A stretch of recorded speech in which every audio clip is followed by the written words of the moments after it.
Hi everyone, I'm Amy. This is my wife Maggie, and together we are ThinkerThemer. This is our fourth part to our series 10, out of 10, where we are rating our entire board game collection out of 10. And in doing so, we're choosing 10 games and we're looking at our shelves and we had a realization that we own a ton of roll and writes. Yes, so many that we were like, actually, we can probably make around 3 videos worth. I think we can. We're not going to be able to cover them all. I think we've got, at least probably around 30, I would say. Yes. Yeah. So we're not going to bombard you with roll and write episodes, but we did want to kick things off with this one special episode where we'll talk about 10 roll and write. So let's just get straight into it with our first one. Let's go. Metro X. What a way to start. Look at that. You're already just right out of the gate smiling when you're looking at it.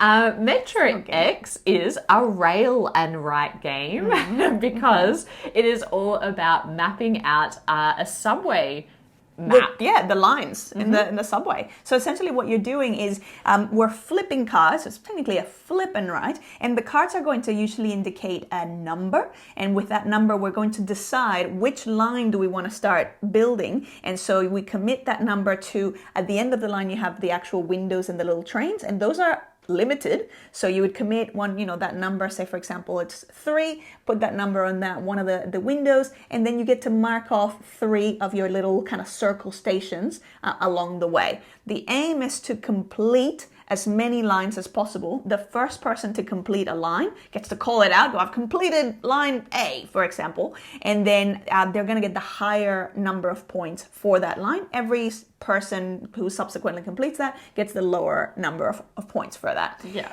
The puzzle where it gets interesting. Yeah, it looks pretty simple, but the beauty of this puzzle is that it starts to get quite difficult because a couple of things happen. One, you look at the number of windows that you have available for a given line and you're like, well, how am I going to get all the way to the end of this line using just 2 numbers? Yeah. And you are going to be able to do it because there are intersecting lines. So the lines are crossing over each other. So as I'm filling out, for example, the red line, I'm also helping to complete the orange line. So you need to think about how you sequence out which lines you're contributing to. But you're also, it is a high possibility that you will run out of windows on a line and you won't be able to complete it. So you've got to be carefully watching how you ration those numbers to each of the lines. And then the really interesting thing is when even though it helps to intersect a line because you fill in a station on another line, it's also bad because it blocks you. Because if you get a regular number that is drawn, so a 3, and you only have one spare station before there's one crossed off from an intersecting line, then you can't move past that and you're essentially wasting the rest of the numbers. And so that's when there's some other spicy little cards that come into the mix. There's a skip card, and that allows you to get around that problem. So you can jump stations when you're putting the crosses in. Then there's a transfer where you have to block off one of your windows, essentially, use one of them, but then you can cash that in for a lot of victory points when you place that transfer at a point where a lot of different lines cross. So there's a few different things going on here, but basically you're waiting for the right numbers to come up to allocate them to the different stations. And then you've got to think about how much do I want to race and commit to finishing one line versus chipping away at many, in order to get either the big amount of points for being first or just try and complete them all because everyone's going to get the same number of cards because we're going to play until all the windows are filled. Yeah. But you are going to have different numbers of stations left over. And if you have stations left over, they're going to be worth negative victory points. Yeah, so the actual circles along the way. Yeah, for any lines that you didn't complete. So it is deceptive. It looks simple, but it is actually really easy to teach. Yes. That's one of my favorite things about this game. Really accessible, really quick to get to the table. And everyone I've introduced this to really loves this game. It's just very satisfying. It is it's really just one of those, it's just thinky enough, but it's easy enough to wrap your head around, but it's also so easy to block yourself and then go, oh no. And then there's that, I've done everything wrong. Yeah. And then there's that tension of someone goes, oh, I've completed this line. And you're like, no, I was about to do it, or like, or the excitement if you're the one who's like, yes, I completed this first. And so there's just so much that I enjoy every time I play through this game. It is a great game. I have scored Metro X a 7.9. I've scored it an 8 because I just thoroughly enjoy every time I play this game. And I love introducing it to other people as well. It's like it's so easy to bring it with you to a con or any sort of like a gathering, very quick to like have it as a warm-up. I love this game. Yeah, I really enjoy it too. Probably the thing that holds it back from an even higher score is just because of its simplicity, and it is beautifully simple. It doesn't have a lot of variability. There are 2 different maps that are included. You can get an expansion. I'd love to get the expansion for this because the different maps are really what makes the puzzle more complex, the amount of intersecting lines and that type of thing. I just love it for what it is. It's really wonderful. That is Metro X. Nice. The next game is an even smaller box, but a crowd favorite. It's Silver and Gold. So in Silver and Gold, we're going to be essentially, it's like exploring. I think we're kind of like pirates, and we're exploring and kind of filling in like trying to look for treasures, but essentially finding the treasure. I'm gonna really stretch for theme here. Getting treasure points by completing these maps, which essentially means that you've covered the entire island. You've scoured the entire island. Can you just help me here with the actual how you play it? Because it's like that's as far as I could probably stretch with the thematic reach for this. Well, everyone is going to have a number of islands that they're dealt at the beginning of the game, and what you're trying to do is, this is another flip and write game, so we'll be flipping from a deck of cards. Interestingly, the deck itself only has 8 cards, and we'll be revealing 7 of them, and there's actually a sheet that shows what each of the Tetris pieces are going to be that comes out. So you get a little bit of a sense of what you can kind of predict what's left in the deck. Shapes might be left. What's left. So as you go, you can kind of keep track of that. But one is going to be missing. So you can't be entire, it's not a sure thing that that shape is going to come out. But what you're doing is when that polyomino shape is revealed, you're simply choosing one of your islands and you're marking off that shape. But each of the cards that you complete is going to be worth victory points at the end of the game. And there's a lot of little things or symbols shown on the island itself. So, for example, when you cross off a little palm tree, you get a point for that palm tree, but you also get to look at the market of cards that are available because you're going to be drafting new cards as you complete the island cards. And for every other palm tree that's in that market, you're also going to get a point for that those palm trees as well. And so you might want to time that for when there's lots of palm trees in the market. Yeah. You also can collect coins, and when you collect coins, you're marking them off in a row, and when you've completed that row, you get to claim a number of victory points according to the next highest trophy that's left in the game, because as people are collecting them, they're going to get marked off and become lower and lower in value, so you want to race to collect the most coins first. And the final part is, and probably one of the more fun combo-esque parts of this game, is that if you cross off an X, you get to immediately cross off another box anywhere on one of your islands, which allows you to get into those nooks and crannies that are difficult to fill with polyomino shapes to help you complete them. And it also just gives that nice like combo feel. And now I cross off this X, and then I'll cross off another X, and so you get that kind of feeling from it. And there's also sometimes synergies between the maps that you complete will also then give you extra points for maps of a particular color that you complete. You might end up end game scoring position. So you might end up wanting to synergize or combo the colors that you're doing, or the maps that you're completing, if they're going to give you additional points for other maps that you've already completed. Yeah. I think, Again, this is another one that is extremely accessible. Yes. It's not difficult at all. Simpler than Metro X, I would say. This is a very simple game. Yeah. But as Maggie mentioned, it is a crowd favorite. A lot of most people I've introduced this to have gone off and bought the game. It's just really quick and easy to get to the table. It's super satisfying in the way that you just get to continue completing this little polyomino island. You just every time you complete one, you're like, woohoo, and then you get another one, and it's just like that really satisfying feeling as the completed islands start to stack up. Yeah, you really get a sense of almost like when you're going through your to-do list in general, like just ticking things off. It's like, yes, another island, like sort of added to your stack, to your pile. It's a really fun one. It's just super simple and What's easy. your rating? Let's see. My rating is a 7. I really enjoy it. I think it's super accessible. For me, there's maybe not enough meat on the bones for me to want to get it out for myself, but definitely to share with other people as a lighter experience. Yeah, it's a 7.3 for me, so a little bit higher than you. But I agree with that assessment. It's a little bit more on the simple side. So it's something that I'll, gladly have fun and play with other people. But if it's just the two of us or just myself, then I'm going to be reaching Unless for we something were a little traveling. bit more.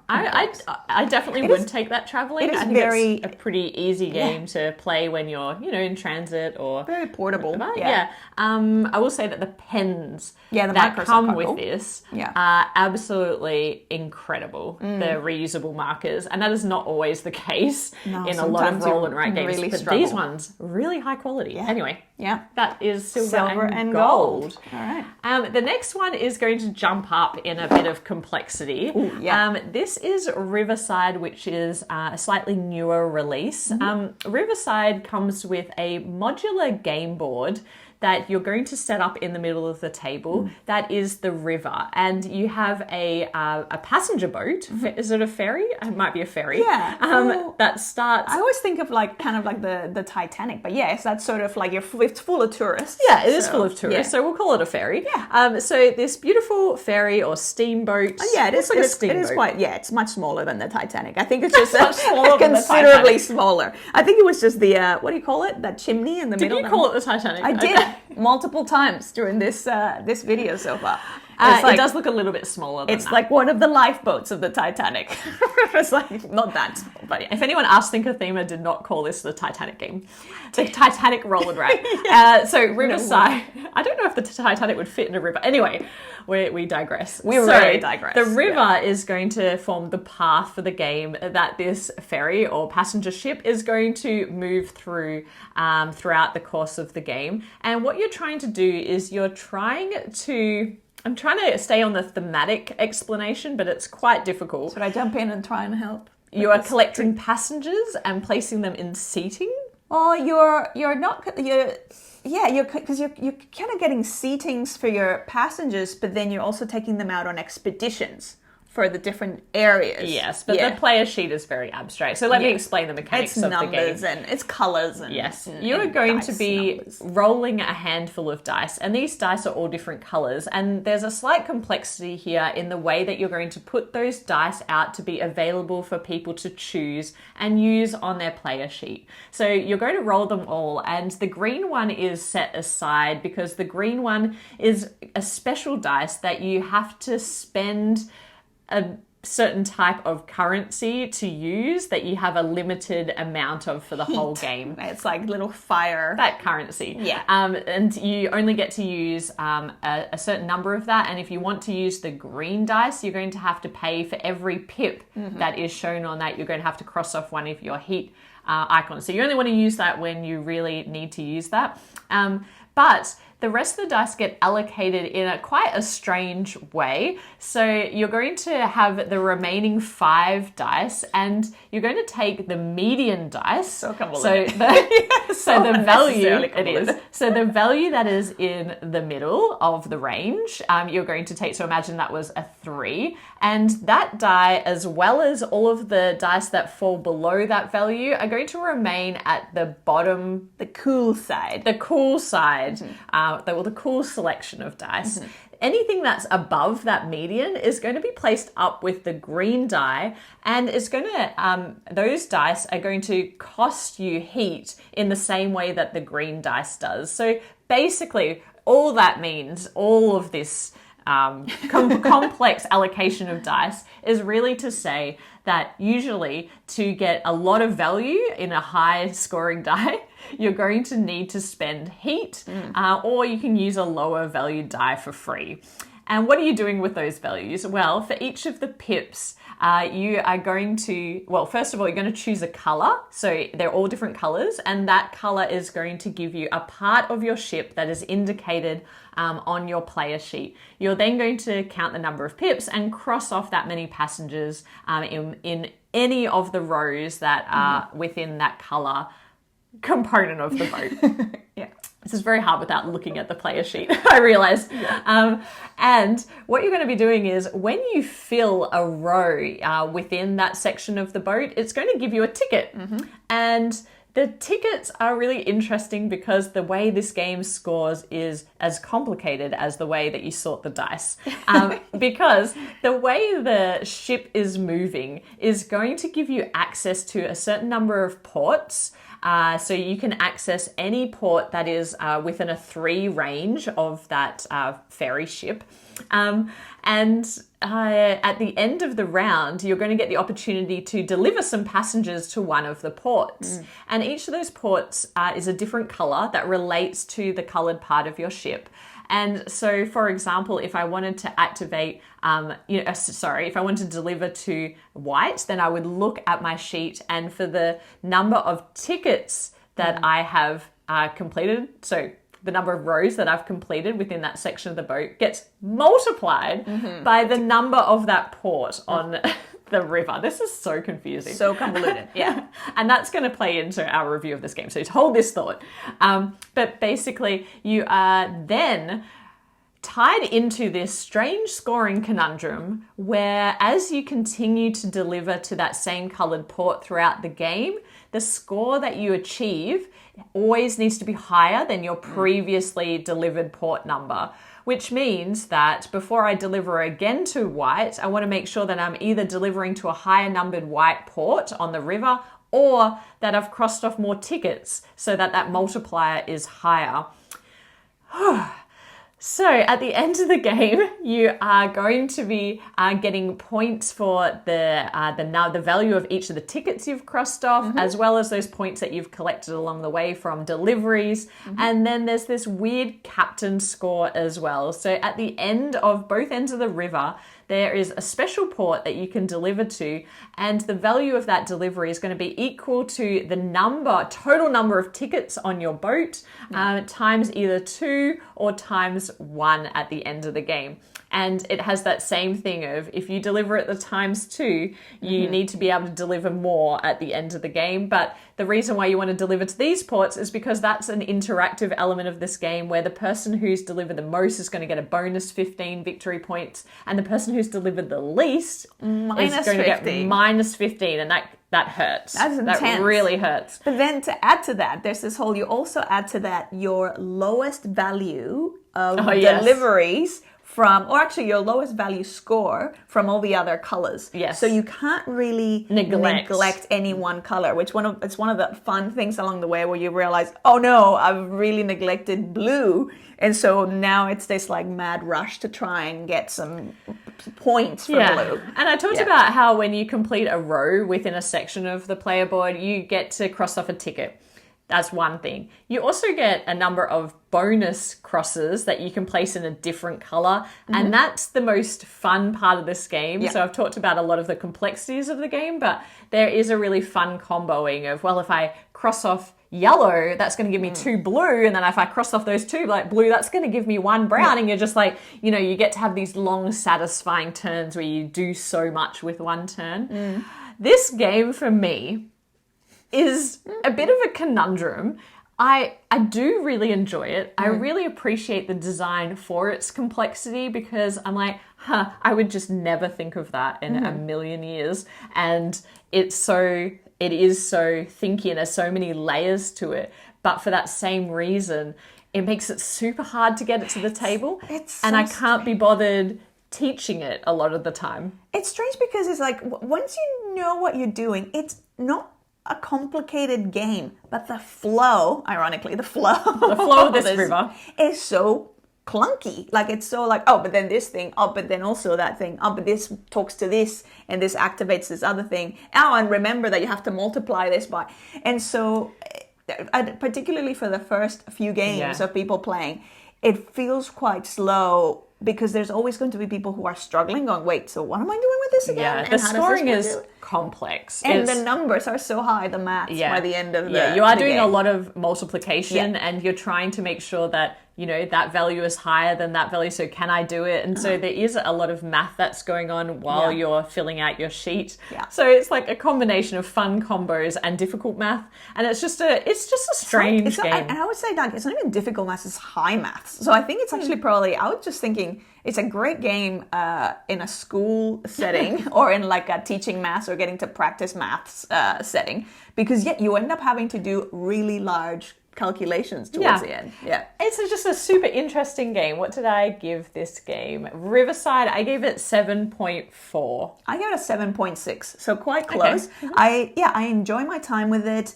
I actually don't mind the maths in it, like, because I do actually sometimes really enjoy like crunching numbers and doing that aspect of it. Yeah, I don't mind it myself, but I find that it restricts the amount of time that I'll get to the table. Agree. And I will say that I do kind of, when I'm evaluating roll and writes, like in this particular episode, I'm thinking a lot about how easy it is to get that roll and write to the table, because that to me is introduce other because people. it's like roll and writes are great for a bigger group usually, and you know, I like to be able to explain it in a very logical way. This is hard, as you just saw with me suffering through that short teach. It's hard to explain quickly. There's no real interaction either in this one, which is often the case with a lot of roll and writes. So like there's a solo mode, which obviously plays out, you know, quite similarly to the multiplayer mode.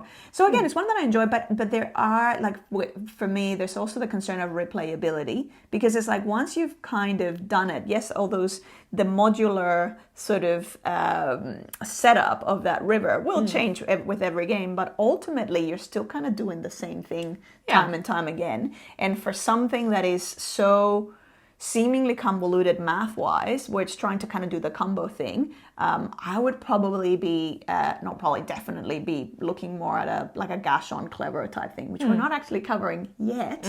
But you'll hear more about in a future episode. But anyway, that's Riverside. It will stay in our collection. I think we both enjoy that it's a meatier experience, because we like that. So that is Riverside. Do you want to go this way, or do you want to go? Turn. All right, so we'll go to ClipCut Parks. This is such a unique little game, because in ClipCut Parks you are actually using scissors. Yeah, I have to open this one, because I'm gonna show it. What game comes with 4 little pairs of scissors? Yes, with just this rounded rounded edges. Safety scissors. Safety scissors. Yeah. But in this game, it's you have different maps that you have to complete in terms of shapes. So usually like a polyomino type shape out of your full sheet, beautifully colored, multicolored sheet that you have to be cutting out. And the way that you decide, you know, how many cuts you get to do and how long those are is by the roll of a dice that tells you, well, how many cuts. So you'll have usually a couple of circles, telling you, say it's, 1, 2, 3 cuts, and then what the length of those cuts can be. So this is one of those games where, as you're kind of figuring out, so I can go one way this way, and now I can go 2 ways this way, you want to be very careful that you don't cut off a piece. Well, sometimes you do want to cut off a piece, because you need to cut off individual sections of terrain to meet the conditions that are on the cards in front of you. Yeah. So the cards in front of you are going to be like, you need to have, a red square next to a green square. And so you're very carefully trying to cut that off and create the clean piece that you need to then be positioned onto the card in a way that fits. Yeah. And you're trying to do that multiple times in order to complete the thing. But if along the way you clip off something else that you weren't intending, that now is debris that you have to scrunch up into a little ball, and that's going to be a bad thing in the end. So if you, and this has happened to me many times, if you accidentally cut off a piece that you realize is actually the mirror image of what you need, and now that piece doesn't fit on any of your cards, then you've got to scrunch it up. Or if, you just completely miss that by making that cut, something else is going to become dislodged off your sheet, and that also can't be placed. again, you're going generating unnecessary waste. Yeah, it's not good. It's not good. Not a good thing. Not a good thing. Not good. But yes, I was just going to say, also in this game, there are some other conditions on the cards. So sometimes there'll be a walkway that's shown on the card, which means that you can't just cut off two independent squares and put them on there. They need to be actually connected. So you need to make sure that you cut them off together, which creates like difficulties when you're looking at, because you're looking at the colors that you have left and what's next to different things. And so there's a lot to consider, and it's quite a difficult spatial puzzle to wrap your head around with the cuts and then what's going to fall off and then what you need to so if you're working towards a particularly difficult combo, you need to be sure that your other cuts are not impacting your ability to eventually get there and snip that off. I haven't found the spatial puzzle that I find it really difficult, but I have a problem with colors. Yeah, I don't find it difficult. I really enjoy it. It's more usually the whole, I haven't realized that, one of these cuts has met another cut, and now all of a sudden I found myself like dropping a piece that I was like, I didn't intend for that to happen. Yeah, you really don't want to do that if it's a significant part of your sheet, because then you're in real trouble. You've just, cut off a quarter of your sheet and now you've had to scrunch it up and throw it away. So much fun though. Yeah, this game is so much fun. It sounds easy, and it is when you play on the easy mode. Yeah. But then there are more, and in this game we should say that you start in the basic mode, you start with 5 cards, and you're only going to turn over 2 of them, the ones that you're trying to complete. And the player who wins is the person who completes their 5 cards the quickest. So it's when you've completed one, you get to reveal another one. So there's no victory points as such. It is definitely a race game. But when Maggie and I play it, we throw in as many of the difficult cards as we can, because there's an advanced variant that has harder to complete spatial puzzles. Maps, and so we throw all of those in. I think occasionally we've played with just those, and we make it really difficult on ourselves, and it just makes us laugh so much. Every time we play this, everyone is laughing because it's so silly and just simple, but then it's just like so mindful, because you're like, it's like craft time, arts and crafts time. You're like, you're cutting your little piece, and like, I really enjoy my time with it. I really do too. It's super unique. What did I give it? I gave it 7.5. As I'm working through my ratings, I realized that I do tend to favor some things that have a unique mechanic or something that I haven't seen before, and this definitely does that. I really love the physicality of this game. I gave it a 7.6, so again, a little bit higher than you. I really, really enjoy it. I mean, ultimately, again, it's a fairly simple kind of complex concept, I should say. But it's just so pleasant. So yeah. Yeah, that is our ClipCut Parks. ClipCut Parks. Oh, that's on your side. Yeah. The next one, and this is the one where I start smiling. If you watch this channel, you can probably already anticipate my feelings about this game. This is Welcome To, and Welcome To is a flip and write game where there are going to be 3 piles of cards, and at the same time you're going to reveal the next. You're going to turn over 1 card from each of those 3 decks. And what that's going to give you is a combination of number, and on the back of the cards, or once you flip them, an action or an ability that you get to cross off and use. And when you're choosing which thing that you want to get done this round, you have to choose a number and action combo. So you can't just be like, oh, I want to do this action, but I really need that number. Part of the difficulty of the puzzle is looking at what you're going to draft. Yeah. And when you are playing those onto your player sheet, you are playing as a 1950s architect trying to build out town planner. Trying to build out some housing estates, and you've got 3 streets to do that on. And along these streets, back to mechanical terms, you're going to be drawing the house numbers ranging from 0 to 17. But there's not 18 spaces on each of these streets. So what you're going to be doing is you're going to be choosing a number. So for example, if I choose the number 6, then I've got to choose where to place it on one of those streets, allowing myself enough space either side to place either lower numbers or higher numbers when I'm going to need to choose those numbers later in the game.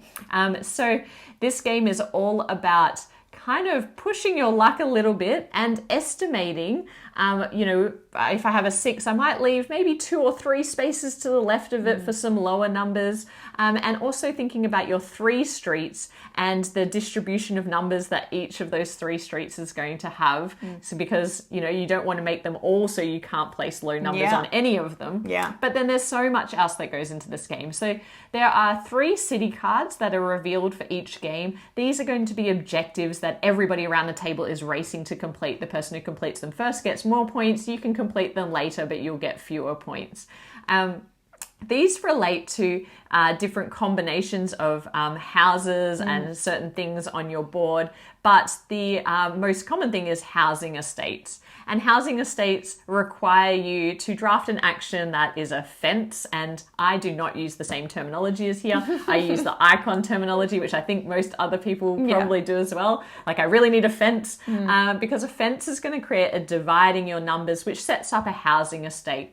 You can also then use another action to increase the value of housing estates of certain sizes. So if you increase the value of housing estates of 3 houses, then you want to make sure that you divide up your streets to have those 3 houses grouped and completed as much as possible. Yeah. There's a whole heap of other dynamics in this game for scoring that I won't go into, but I want to talk about why I love this game so much, and I do. The puzzle itself here is I just find it so excellent. It's very clever. It's just, granted, this came out early into the wave of roll and writes, and it is, there's probably a lot of things with more complexity or puzzles that are more interesting. Yeah. But I have great nostalgic feels for it because it's the first one where I was like, this game is so good and I just want to play it all the time. And I want to get all of the expansions for it.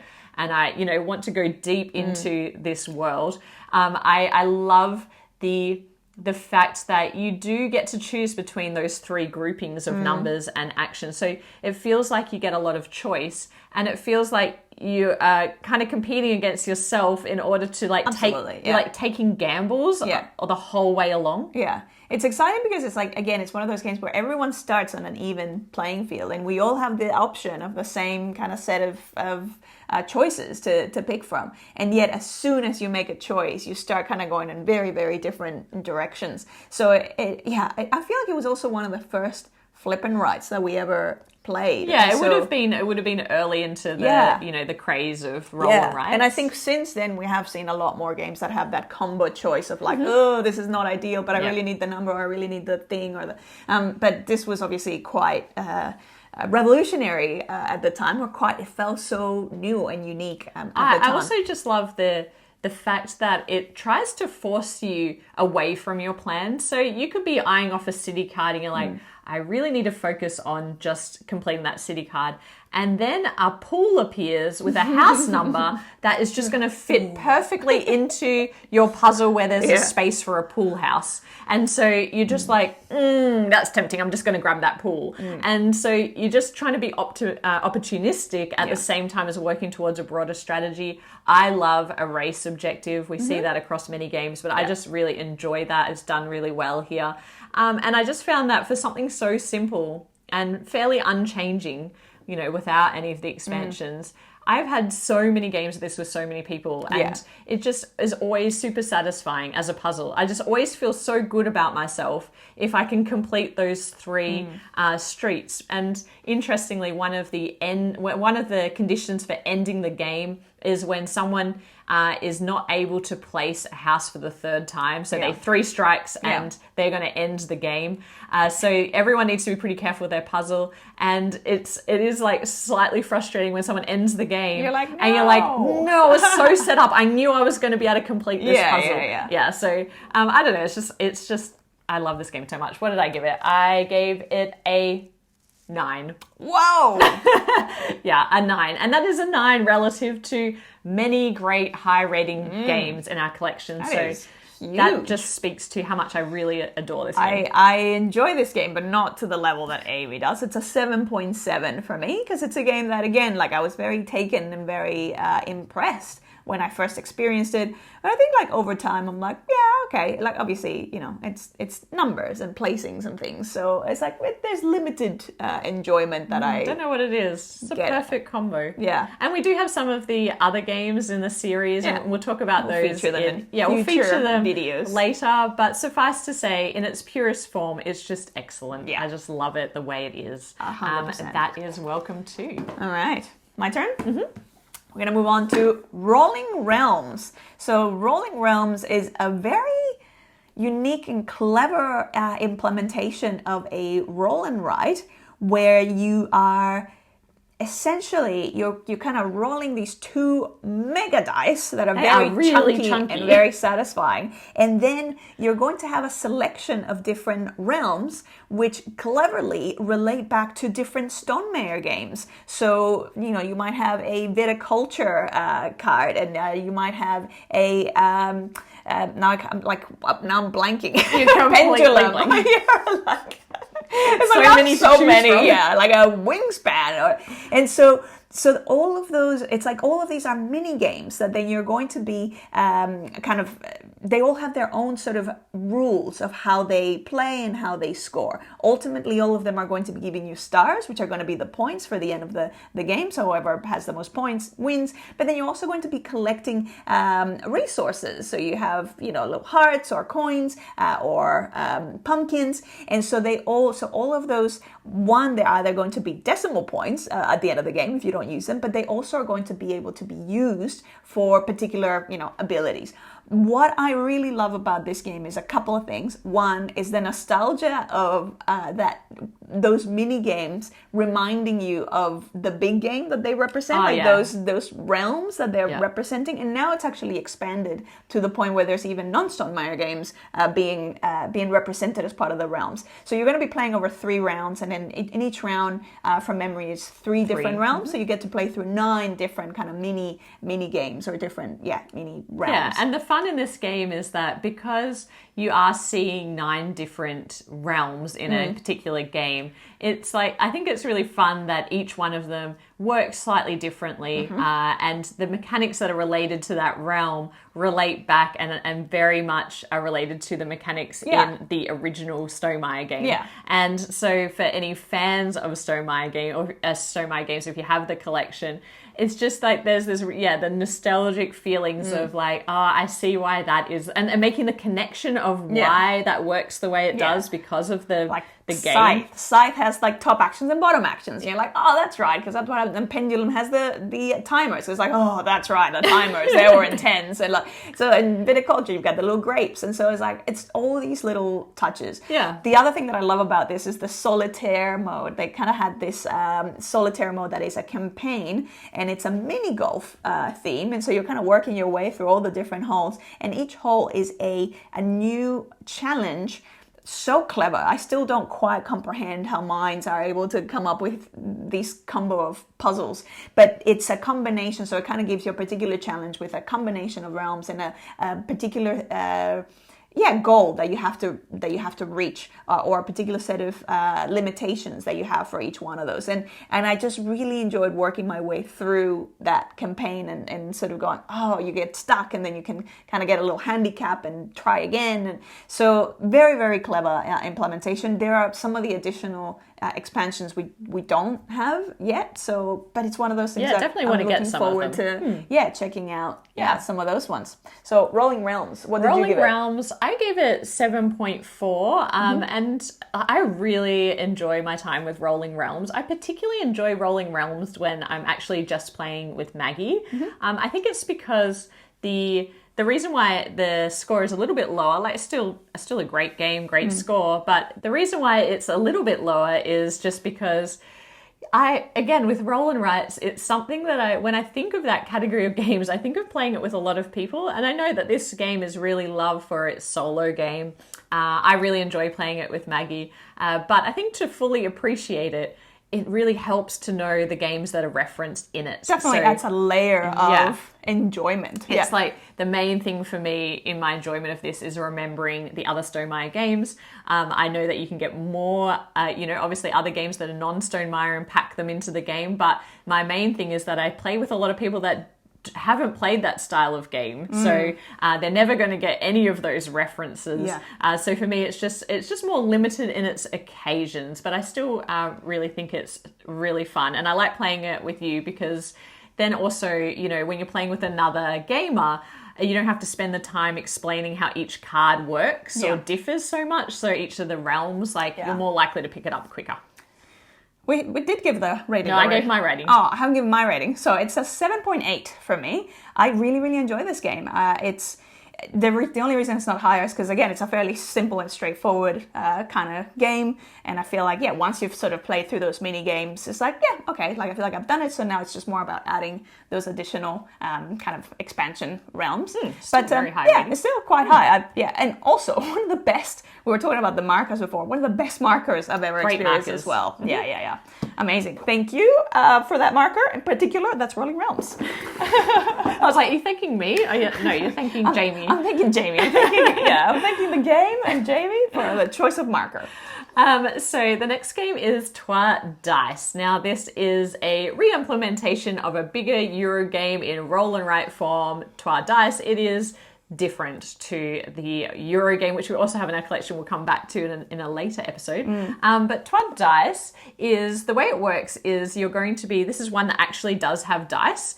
They're going to be rolled and they're going to be placed out into the center board that is essentially like parts that refer to different sections of your player board. So they've like colored little zones. And the board is also split into two. It's going to be day, and then it's going to be morning and afternoon. And the game is going to play it out over the course of 8 rounds, and across each of the rounds, you're going to have a morning phase and then that afternoon phase. And so in this game, you only get a total of 18 turns, i.e. you're only going to be writing down 18 turns or doing 18 actions total. So that is one of the hardest things about this game, is that you are quite strapped for things that you can get done. Very limited, so you know that you have a limited number of rounds in which to do things, and you're not going to be able to get everything done. So it's like it's stressful from the get-go. Yes, and so before stuff gets destroyed, which makes it even more stressful. Yeah, and I think one of the most interesting things about this game is there is, a couple of things. There's a black die that is incredibly destructive. So there is an event phase that happens after the dice are placed out onto their little sections of the board that you're going to choose from. There's an event dice that at the beginning of the game, the early phase, I think it's phase 1 through 3, it's just going to make it that one of those options is not available to you. So one of the sections is not going to be possible. But in the later stages of the game, it's actually going to start to destroy parts of your player sheet. And that's really annoying because there are lots of things that you need to get done in your player sheet. But I think the most interesting thing about this game is that one of those things you can do is build buildings. So you can use the appropriate die to mark off buildings on your player sheet. But then those buildings are only going to score if you mark off the corresponding cathedral. And when you mark off the corresponding cathedral, you're going to be locking in the value of each of those buildings depending on the timing at which you activate it. So the more buildings that you've built of that type before you mark off that cathedral, the more victory points each one is going to be worth at the end of the game. So you've got this real tension of, do I early on mark it off so I can ensure that it scores because it might get destroyed? Or do I wait and push my luck and collect as many buildings as I can before I go and mark off that cathedral? So there's this like risk mitigation element of this game, which is really interesting because then you can also build these forts to protect from being destroyed. To protect certain parts of your board from being destroyed, but that's going to use up a whole turn. Yeah. So you don't get anything from them. You don't get anything in for that building. doing that. They never get destroyed. So it's like you might be building this for nothing. Yeah, but you're trying to offset or mitigate the bad luck of what can happen in this game, which is I've worked really hard on all these buildings and now the scoring opportunity has been destroyed. So now I'm in a lot of trouble. It's a really low scoring game, which is interesting. At least for us, it may not be if you're better at this game than we are, but it is a low scary game for us. As terms of roll and writes, I found it the most challenging to kind of wrap my head around how to do well. And I don't know if I'm a fan of the flow of the game. It's like okay for me. I don't mind the puzzle. But it's a little bit, again, it's one of those games that is quite, there's a bit of nuance in what you can do and what that black die is doing. And then the way that all of that scoring element is going to come together, that makes it a little tricky to teach. It's a little bit more complex than your average roll and write. But I'm just not sure that it feels satisfying enough to me. There's no, like, the combo element is not strong enough for me to like get, and the satisfaction is not there. And then when those bad events do happen and something gets destroyed, I feel like kind of like, like that was unlucky and I should have done something, but now I feel like not that great about it. So it's like, I will play this. I like it. For me, it's a 7. What did I give it? Oh, yeah. So for me, it's actually a 7.7. So why do you like it so much? Well, because I sort of feel like I don't mind the sort of interlayered thing of, like, I enjoy the thinkiness of it, of kind of going, oh, this is going to score with this, or the interrelation of those factors. I agree that it's not the most streamlined of flows, but like I'm thinking now of like Riverside, where it's also like a little bit clunky in terms of, you know, oh, this thing, what am I doing with?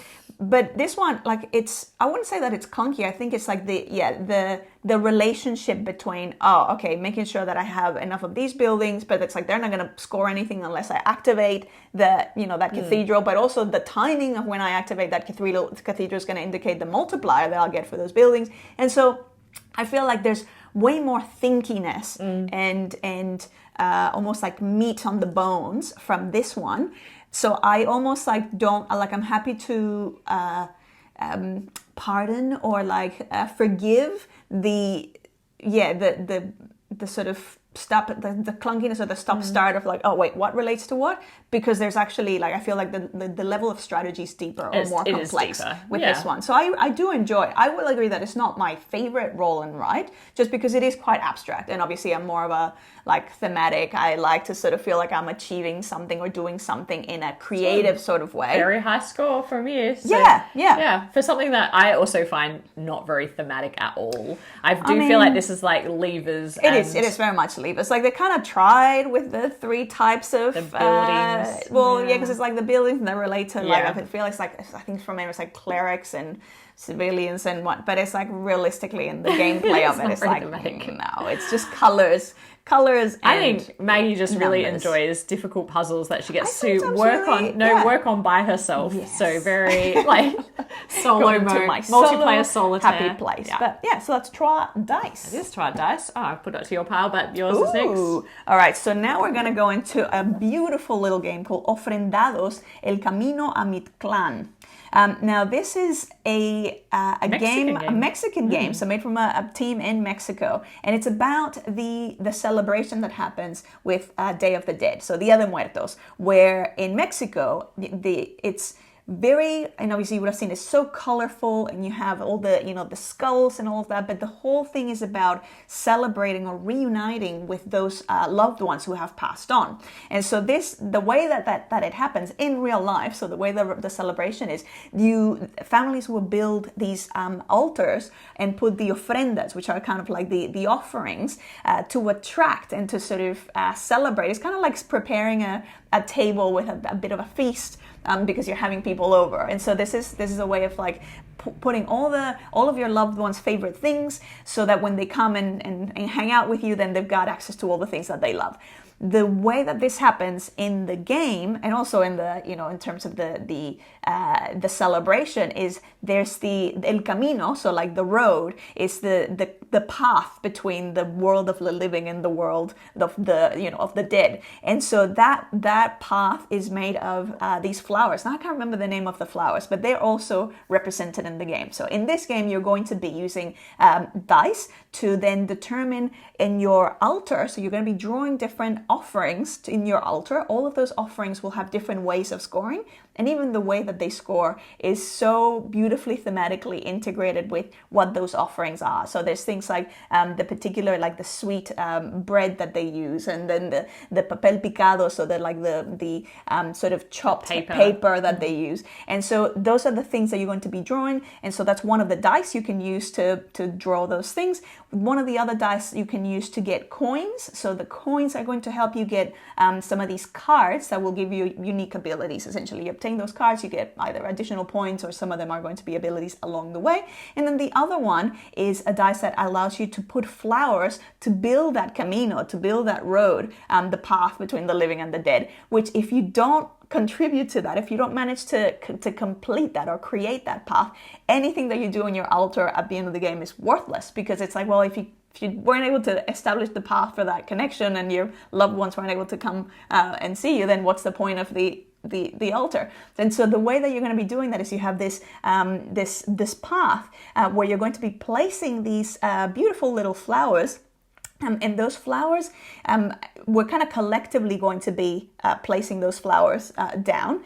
But the flowers will kind of go in particular types of flowers. So there's going to be two things. One is some of those flowers are going to give you benefits along the way. So you're like, oh yeah, it'll be great for me to get that type of flower next, because I'll get that particular benefit that either will give me points or allow me to draw other things on my altar. But the other thing is there's going to also be a majority scoring for the different types of flowers at the end of the game. So a lot of different little things going on. It's not a complicated game to learn. Beautiful, thematic, like a lot of thought and love that has gone into the theme of this. Also, obviously coming from Mexico, and even in the rule book, they have that context of what that celebration is all about, and so you get to actually learn about that. And I just love some of these elements so much. Yeah, me too. Thematically, it's just I think Mexico in general holds a special place in our heart. We've traveled there often, and I really love all of the thought and attention that went to this. I really love actually having to draw the icons. So actually having to test out your artistic ability, I'm so bad which at is it. terrible. It's like, I love it so me. much, but I'm so bad at drawing. But it is fun because there's few games where you get to, exercise that. So it's kind of fun to draw the little things. It's such a beautiful altar by the end, because it's like all those different icons and all those. Yeah, I actually really enjoyed some of the scoring conditions that happen on the altar and the way that all gets summed up. I like the kind of semi-area control things or area majority things that are going on with the path, and there's just all of these little scoring elements that I thought were really clever. For me, the game is it's straightforward. It's a fairly simple game, and some of the componentry does let it down a little bit. The yellow and orange dice were very close in color. Very, very close in color, and that was quite confusing when we were first playing. I often made the mistake of using the wrong one for the wrong thing before realizing and having to undo my turn. So that was a little bit frustrating. And everything is like quite small. So the dice are small and the little flowers are really small. So if either of those things are a deal breaker for you, it is something to consider. But if you're just into this theme, it couldn't be more thematic. It's a beautiful game, and it's great to support small publishers like this. It does. It makes me so much joy. And it's so bright and colourful. It's just such a beautiful. And that's the thing, even with the color choice, it's like, these two are so close, and you kind of get used to it the more games that you play. But particularly in the first few games, several of us would get confused and go, oh no, I thought it was for this, but it's like I can see why they chose those colors, because those are the colors that you see in the celebrations when you're there and that's happening. So what did you give it? I gave it a 7. I really love some of the creative elements. I like some of the scoring conditions. I love trying to build out that puzzle in the altar, particularly. So I give it a 7.4, so obviously a bit higher for me. Love the theme. Makes me feel so like warm and kind of joyful inside. But ultimately, the puzzle itself is fairly kind of straightforward, which, is good, but it means that then it kind of suffers from that replayability a bit more. If you've played it, then, a few times. Yeah, but it is very endearing. Oh, so we keep it in our collection for sure. Yes, that's Ofrendados. And the next game is a game called Dungeons, Dice and Danger. I believe this actually came out this year. Yeah, so this is a 2022 release. It is an interesting roll and write in where you are going on an adventure through a dungeon, and you are making your way through this dungeon, and you're going to find these lairs that contain different types of monsters, and it's somewhere in this dungeon is going to be a boss monster, and everyone is trying to compete to defeat these monsters before other people, so that you can get the most gems as which translate into victory points. And this game is interesting in that the way that it works is the active player is going to be rolling 5 dice. And when they roll these 5 dice, there are going to be 4 white die and 1 black die. And they're the only person that gets to use that black die unless someone uses a special ability to get access to it. And what you're going to be doing is you're chopping and mixing those die together in order to get 2 pairs. So you can choose like 2 dice to sum together and another 2 dice to sum together. And then you're going to take those 2 summed values and you have to place both of those numbers somewhere on your board. And the way that it's placed on your board in this game is you're not writing anything anywhere, you're simply crossing off that value. But you can only cross off the value if it appears next in a path that you're creating, so next to adjacent to a square you've already crossed off, or from one of the starting spaces. And so you're essentially building out your journey throughout this dungeon. Exploring new spaces through your dungeon. Yes, and there's a few things that come along with this. You're going to be able to pick up treasures along the way. You're also going to be able to gain access to these lairs that I spoke about to find these monsters. And so there are basically, in order to be able to access a monster, you have to have marked off one of the doorway spots. So the next number on the path. Once you have access to the monster is going to take a certain number of hit points, and the hits are going to be based on a value. So if you can get one of those dice combos to be value 5, well, that's going to help deal a hit to this monster, and you'll be doing that over and over again until they're defeated, and hopefully you can do that before anybody else. The winner of this game is going to be the first person who can defeat all of the monsters on their map. Well, so technically triggers end of game. Sorry, that triggers end of game. But usually the person who can do that is going to have a lot of points.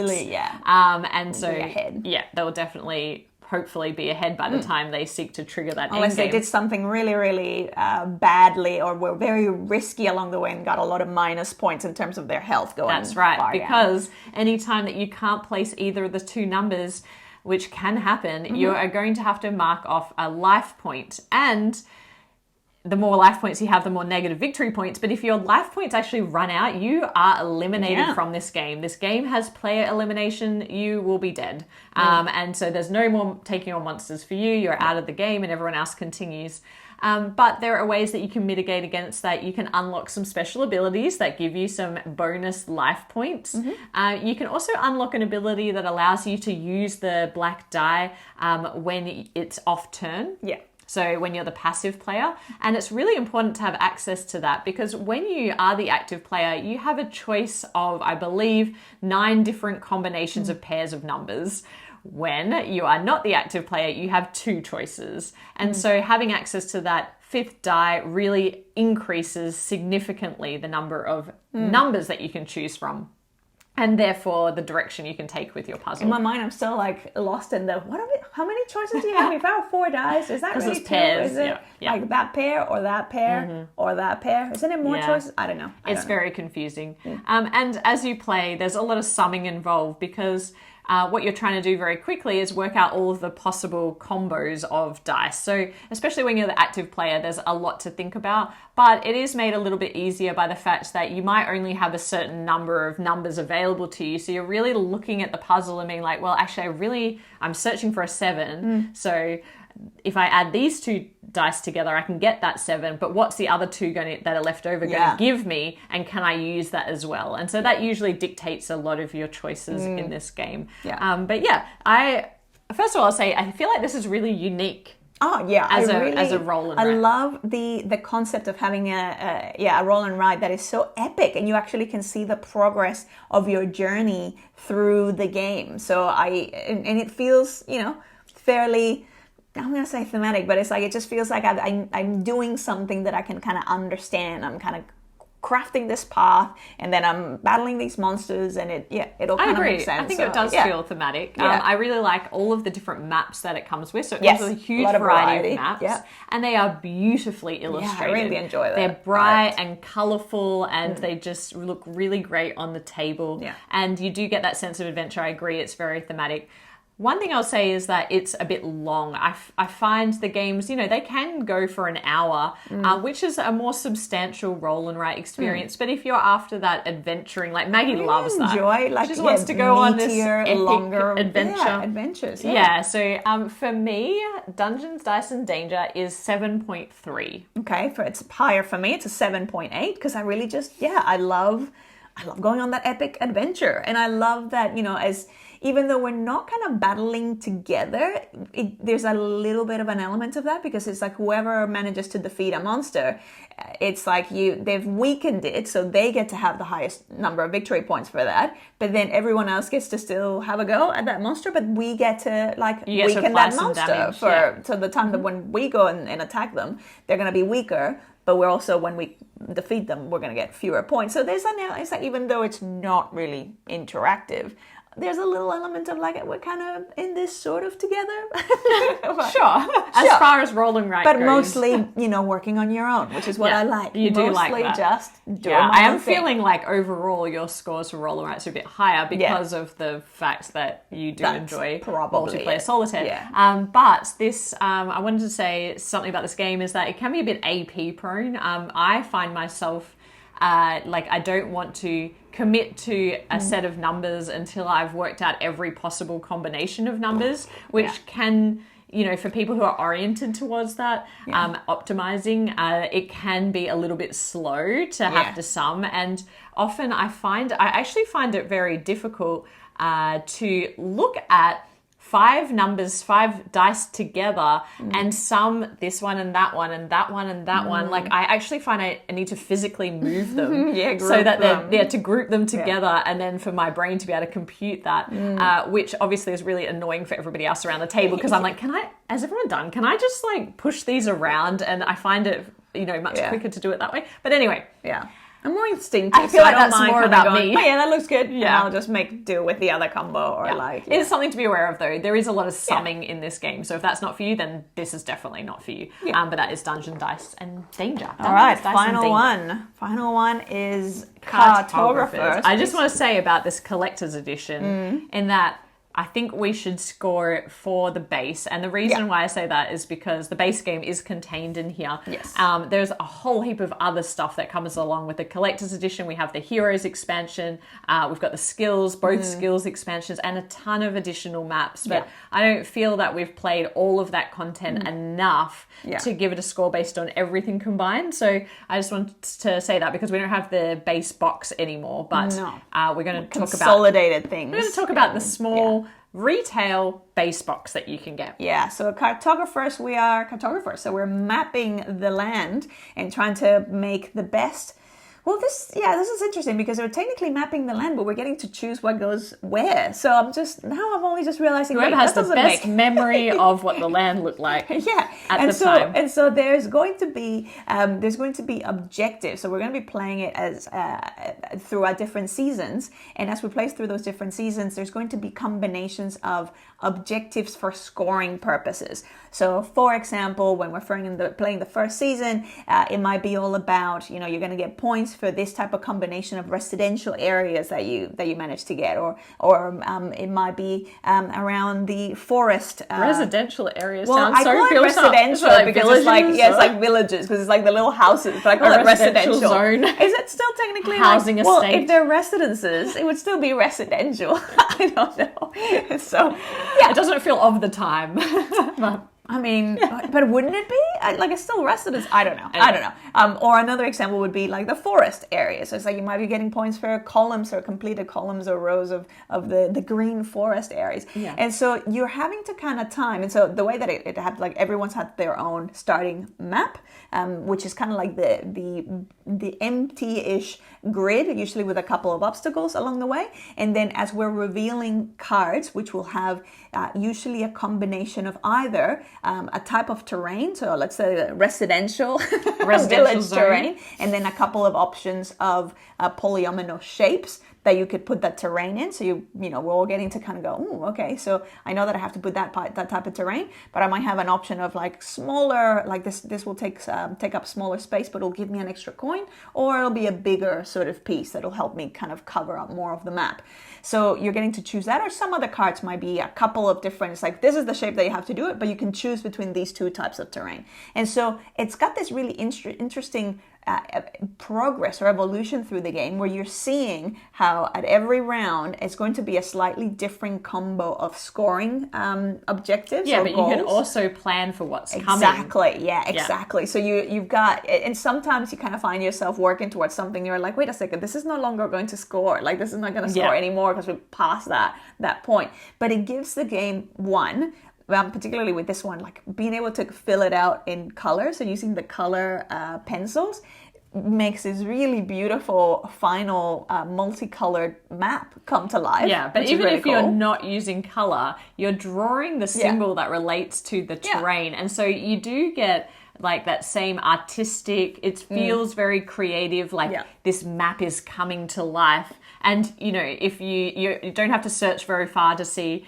you know, that you can buy stamps for this. There are so many different ways that people artistically bring to life that terrain. Incredible maps. Yeah. Ours not so. No, we have a much more simple, more basic way of doing it. But I think if you love like a polyomino puzzle, this is one of the best. This is really, really great because very accessible as well. Extremely accessible because people inherently understand polyomino tiles, and it's not that much to overlay to that if you're talking about the base game. You're just looking at different terrain types, and then if you all collectively go through, okay, what are the two objectives for this round? Remember that's what's going to score at the end of this round. And so you're looking at your maps. I think the one little element that some people might not enjoy about this game is the take that style element where a monster is revealed, a monster card. A monster card is going to be associated with a particular polyomino shape, but you're going to draw that shape on your neighbor's sheet. So it's going to tell us which way to rotate the sheets, and then you will take your neighbor's sheet and put that shape in the most inconvenient spot possible, because, I mean, unless you're really nice, but no one surely is going to be that nice. Well, I'm not going to be. And what they don't want to happen is that, well, once you get your sheet back and you look at this horrendous position that someone has put this puzzle piece in, you then need to surround it as much as possible, because you don't want any monsters to be next to empty spaces, because they're going to be worth negative victory points. Yeah. So there is that element of the game which some people may not enjoy. You could completely remove those cards and not worry about that part of it, but it does add a little bit of spice. It mixes things up, and you never know when it's going to occur. So when it does occur, it's like, oh no, you know, I was working towards something and now someone might mess that up.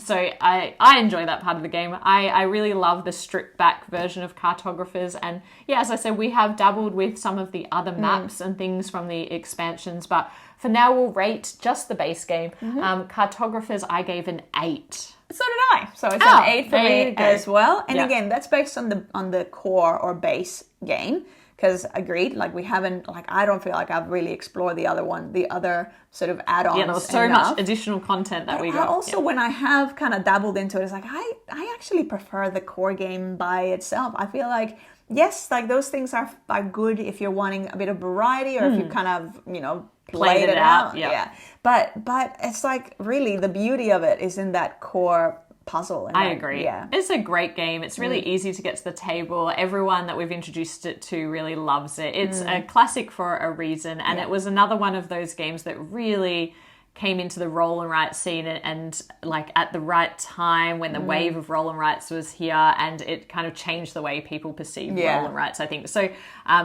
absolutely fantastic game. Solid. That is Cartographers. There you go, that's the last one. That's the last one of the first 10 of the roll and writes in our collection. We will take a break from roll and writes because that was a lot, and get back to some bigger games in the next episode. So is that like technically like a 10 comma out of 10 comma out of 10? So it's like 10 roll and writes comma out of 10 games of our collection comma rated out of 10? Yeah, out of 30 roll and writes. Out of 10. Out of 3 parts, so we'll we're going to run out of character limit in the description. You've hit the character limit. Yeah, that's right. We hope you are still enjoying this series. If you are, please hit like, subscribe to the channel if you haven't already, and we'll be back with more board game content soon. But otherwise, bye for now. Bye.